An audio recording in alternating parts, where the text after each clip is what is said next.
Welcome everyone, this is On Just Restart, and today I want to talk about Nintendo Switch 2. Is it happening? When is it happening? Could we be looking at the last holiday of just Nintendo Switch and its different revisions? Could by sometime next year, we be seeing the release for the next generation of Nintendo Switch? That's the question I want to pose today. Is it time for Nintendo Switch 2? Now before we jump into things, let me first very briefly mention my social media. You may see a few different things here on screen. You can check that all out. It's linked in the description below. And of course, if you like what you're seeing here, you can subscribe or perhaps consider joining as a member. To get things started, what led me to making this particular video this time has to do with the recent news of Switch sales not performing as well as they used to. Basically, we just got some information from Famitsu. Bayonetta 3 just released, and we're seeing that PS5 is actually outperforming Nintendo Switch. And these numbers include all variants for both particular systems, so it's totally fair. And in other markets as well, we're starting to see the Switch no longer be the top sales leader every single year, every single month, every single week or day. Numbers are trending downwards. So with this information, I'm sure some of you are already going to assume the direction I'm heading in. Because sales are going down, Nintendo's going to want to bring out a new system before sales completely halt and they lose all momentum. I do think that is part of their plan. It makes sense, they've done it before. I would even think they'd want to do an even better job this time around considering how successful they've been with the Switch. But I'm not so sure it's so obvious. Because while it may be the case that we're starting to see some signs of Switch sales going downwards, trending in the wrong direction, there are a lot of things Nintendo hasn't done yet. For example, an actual, true, across-the-board price drop for the system hasn't happened. They've maintained that $300 price tag here in the West, and it's maintained value all over the world. They're not dropping price of the Switch. In one way, it sends a strong message. This is a strong, quality, valuable product. It is worth the price tag, and they haven't dropped the price. It's been out since March 2017, yet it is still $300. Now, of course, there's also the Switch OLED, and the initial model of the Switch has been replaced with a better battery version. And then there's also the Switch Lite. So Nintendo has done different revisions to perhaps make a little bit more money, improve their margins in comparison to the amount of actual money it costs them to make the system versus how much money they're making per actual purchase of a system. But ultimately, the point is, Switch has not dropped in value, and it's still sold comparatively well year by year, only now starting to see some signs of trending downwards. I'm not trying to say Switch sales are terrible, but it isn't looking like it's going to be the best year either. And I'm sure for this holiday, with the first true open world Pokemon game with Scarlet and Violet, there will be an uptick in sales. They will have strong holiday sales, especially when you factor in other quality games we're seeing come out for the Switch. Some strong third-party stuff like Nier Automata and Persona 5, and then also obviously Bayonetta 3 and Mario Rabbids and Splatoon and Xenoblade. There's been good games coming out month by month. Quality lineup is there. But on the note of the lineup, there's something else that I think we should talk about here. Let's take, for example, Bayonetta 3. Bayonetta 3 has reviewed well. We'll see how the sales ultimately pan out. But a common criticism for Bayonetta 3 is the performance of the game. The resolution dips quite a lot. It can get blurry. The frame rate is not consistent. And with Platinum games, typically they go for a consistent, solid, smooth 60 frames per second. It's not happening with Bayonetta 3.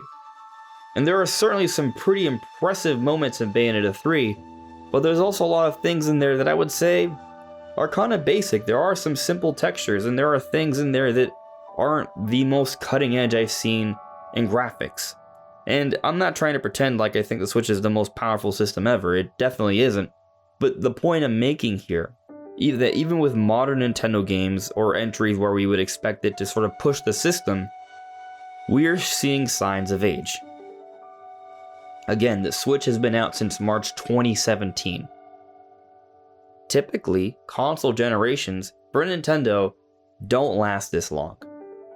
The exceptions being their very first, the NES, and then the Nintendo Wii. The Nintendo Wii came out in 2006, and we didn't see its replacement until 2012. Of course, we knew about its replacement back in 2011, and that last year or so of the Wii was completely, they just fell flat. Numbers were not good at all. So I don't think Nintendo wants to be in a similar situation where they completely lose all momentum, because guess what happened after the Wii? The Wii U. You may or may not have heard of it, but it was a complete and total failure, the least successful home console in Nintendo history. Nintendo doesn't want to do that again. I think they want to do a better job of maintaining momentum. And the Switch isn't just a home console, it is a hybrid. It's also their answer to their portable gaming. And we saw how they handled their portable gaming. And if you actually look at how they've handled it over the generations, when it comes to their handhelds, it isn't like, hey, let's wait until this system is completely dead, no longer selling games, then we replace it with next generation like they've done with some of their home consoles. No. When it comes to their portable systems, there's crossover. The Game Boy Advance had games coming out for a couple years into the DS's life cycle. The DS had games coming out into the 3DS's life cycle, and the 3DS had games coming out a couple years into the Switch's life cycle. That's how they handle their handhelds.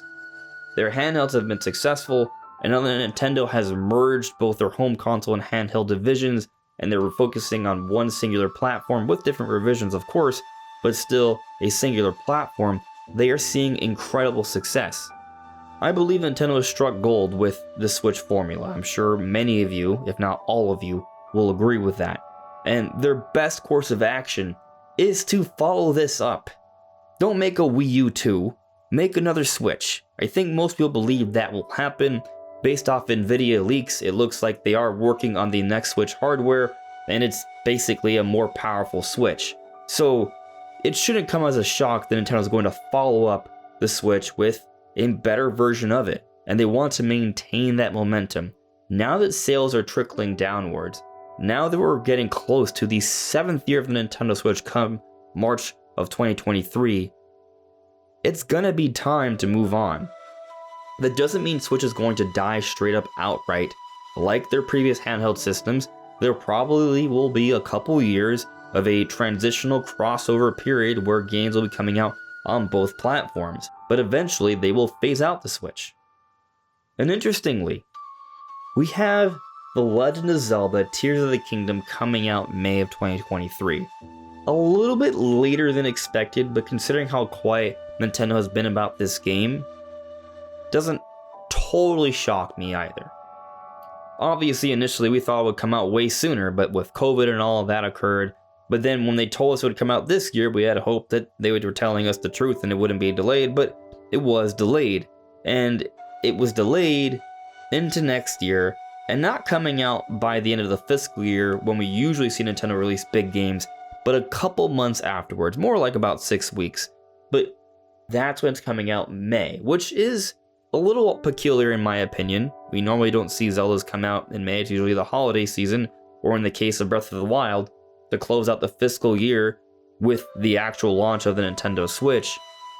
But on that note, we've seen Zelda come out for different pieces of hardware. Breath of the Wild for the Nintendo Switch, Link's Awakening Remake for the Nintendo Switch Lite, Majora's Mask 3D for the new Nintendo 3DS, Twilight Princess for the Nintendo Wii. There is a strong history of Zelda being used to push new hardware.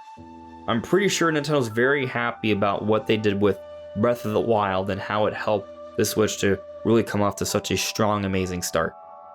By May of 2023, we will be somewhat into the 7th year of the Nintendo Switch, which I think probably isn't a crazy time to release new hardware. The initial Switch came out March 2017. About 2.5 years later, September, we saw the Switch Lite. About 2 years later, in October 2021, we saw the Switch OLED. And then a little bit more than 1.5 years later, I think it's possible we could see the next big system. Now, I think it makes sense for it to come out alongside Tears of the Kingdom, but it could also happen a little bit later into the year, maybe towards the holiday, which definitely makes sense, new hardware coming out around then. And there's actually a game that I think is not too far off that would also be a strong launch candidate for this new system. It's not going to be Mario Kart because we're still getting Mario Kart DLC. It's not going to be Smash because we just finished the Smash DLC and they're probably going to take a good long break with that one. Animal Crossing came out not too long ago. It's probably not the kind of game that we would see pushing a new system. So really the only other likely candidate for a brand new generation that we could see Nintendo bringing out to push new hardware would be Mario, a big new 3D Mario, and we haven't seen a big new 3D Mario since 2017 with Super Mario Odyssey. Now, this is where things get a little bit more interesting when you take into consideration that we are getting the brand new Mario movie that's coming out this April. You would think Nintendo would also want to tie in some sort of game release at some point in the year. I'm sure at first they're going to want us to focus on the Mario movie, but once that comes out in April, a month or so will pass, we'll get Zelda and all of that, but then summertime, when E3 is supposed to return, there's a good chance Nintendo will return as well. Maybe they won't. They didn't do much this year, but maybe they will. They usually do. Are they really not going to have any sort of major game to show off there? Was Zelda already out? With all the major games already seemingly have come out for Switch already, Bayonetta 3, the only exception being Metroid Prime 4, you'd think they want to reveal something big. Mario makes tons of sense. So, I think there's a decent chance that if Switch 2 is coming out next year and it's not releasing in May alongside Zelda, it's releasing maybe around September or October alongside a brand new 3D Mario. That's what makes sense to me. And in my opinion, the cards are kind of lining up. Now, is it possible that it takes until 2024? There are analysts suggesting that the system won't come out until 2024, but I just find that a little hard to believe because it seems like we're getting revisions for the Switch every couple years. Like I said earlier, Switch in 2017, Lite in 2019, OLED in 2021. I don't see them waiting until 2024 for some sort of new hardware, especially with sales starting to trickle downwards. Now, of course, maybe what they do, next year they finally have a price drop, it's the year before the end, and they start prepping us for the next generation. It's possible. But would Nintendo really skip out on releasing a new piece of hardware with a brand new Zelda? These games take a very long time to come out, and would there really be no other major release for the holiday and it not be Mario, considering they're having a Mario movie come out this year? And the timing probably works out better to have the system come out by the holiday of next year as opposed to by 2024, especially now that we're already seeing PS5 start to overtake Switch sales. Does Nintendo really want to lose all this momentum? I am not sure about that. I feel like what makes the most sense, and again, this is my opinion, is that we're seeing a next generation of Switch come out sometime next year, sometime between March to November of 2023. Really, the only thing that I think would be holding it back from happening would be just supply shortages. There have been challenges because of the massive semiconductor shortage, but since the COVID breakout, there have been efforts to get back on pace. We're seeing hardware start to meet demand, hence why we're starting to see in some cases PS5 outsell Nintendo Switch, because these companies, these manufacturers, are finally starting to build up hardware and catch up to demand. So there's a hope that Nintendo could be doing something similar. We did see that they made some huge investments, more so than ever before, in some sort of research and development into hardware. What is that for? I think the obvious answer is their next generation. So if I had to guess, I'm going to say yes, it is time for Nintendo Switch 2 next year, between March to November of 2023. But what do you guys think? Let me know in the comments below. Anyways, everyone, this is On Just Restart. Thank you so much for listening and watching, and I'll see you all really soon. Take care.